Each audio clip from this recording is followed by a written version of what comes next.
Hello guys, magandang hapon po. Ito po, mayroon po ang kliyenteng gugupitan. Ginamit ako muna ng trimmer scissor at akin muna pong nilinyahan yung paggugupitan niya para kita ko agad kung paano siya gugupitan. Para kita na kagad. Nilinya ko muna sa ginamitan ng on-way jam guard.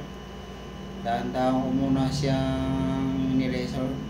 Bagya ko lang niresor po, dahan-dahan po. Hindi ko naman po binibigla kasi low-feed lang po pinagupitan sa akin eh. Mababa lang po ang pinagupitan sa akin. Hindi masyado mataas. Low-feed po ang gupit ni Tutoy. Alalay lang po ang pagkakagupit. Hindi pwede yung biglayin baka mapataas. Kaya alalay lang ang aking paggupit.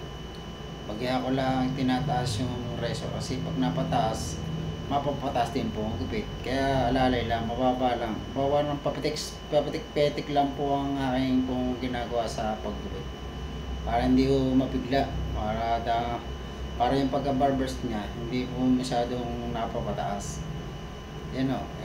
Medyo po yan, guard ang ginamit ko. Sumunod, ginamit ako na po ng medium guard para mawala po yung linya ng guhit. Dinadaan-daan ko po siya pong tanggalin po yung linya ng guhit para mawala po yung linya ng guhit. Ayan po. Dinadaan-daan ko na po. Sumunod, ginamitan ko na ng zero close para mabura po yung linya ng guhit.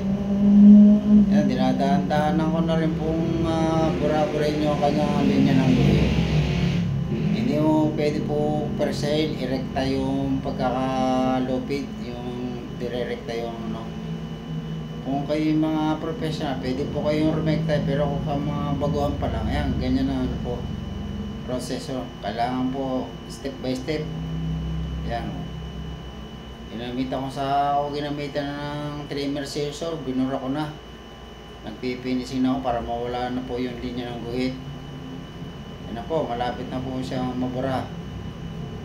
Para makita na po yung ganda ng gupit niya.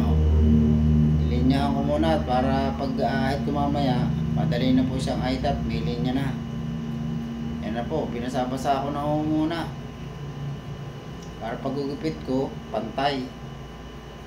Ginamita ko muna siya ng tining scissor kasi makapal. Saka ako binawasan yung mga sobra. Ayan, nagbuwas-buwas ako ng mga sobra-sobra. Hanggang sa likod, binawasan ko na rin po yung mga sobra-sobra sa likod ng batok niya.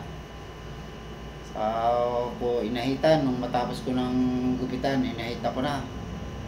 Para mawala po yung mga balay-bubusan, nilinis ko na rin yung sa may likod ng tenga. Yan po. Nag-alilinis ako, nag-aahit po ako para malinis naman tingnan, maganda ang gupit ni Tutoy. Hanggang sa batok, tinanggal ko na rin yung mga balay-balay pusa para maganda ang pagkakagupit niya ni Tutoy, para malinis tingnan po yung kanyang gupit sa batok. Ayan po, sa tinirip ko ng konti, konti-konti lang, parang dulon-dulo lang ang pinutol ko kasi ayaw ni Tutoy na mapapaigsi yung buhok niya. Gusto niya mahaba pa rin ang matitira. Yan na po, pinaikutan ko na po. Sige po, hanggang dito na lang po. Maraming salamat po.